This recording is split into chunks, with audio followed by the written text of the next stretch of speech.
গাইবান্ধা জেলার গোবিন্দগঞ্জ উপজেলার বিশ্বনাথপুর গ্রামে প্রবাসী সুলতান মিয়া 2021 সালে সৌদি আরব থেকে ফিরে এসে নিজের গ্রামে বাড়িতে মরিয়ম ও আজওয়া জাতের খেজুর বীজ রোপণ করেন।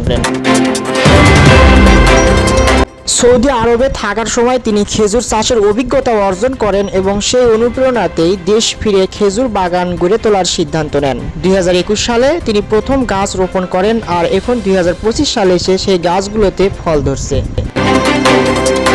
তার বাগানে বর্তমান 180টি খেজুর গাছ রয়েছে, যার মধ্যে প্রায় 70টি গাছের চারা দিচ্ছে। নিয়মিত ঔষধ প্রয়োগ ও যত্নের মাধ্যমে তিনি গাছগুলোকে আরও ফলনশীল করতে চেষ্টা করছেন। যদিও এখনও খেজুরগুলো পুরোপুরি বিক্রয়যোগ্য নয়, তবে স্থানীয়দের ধারণা আগামী বছরগুলোতে তিনি বাণিজ্যিকভাবে খেজুর বিক্রি করতে পারবেন।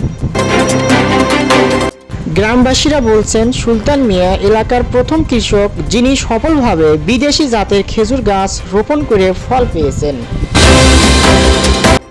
বিশ্বনাথপুর গ্রামের গর্ব প্রবাসী কৃষক সুলতান মিয়া ও তার খেজুরের বাগান।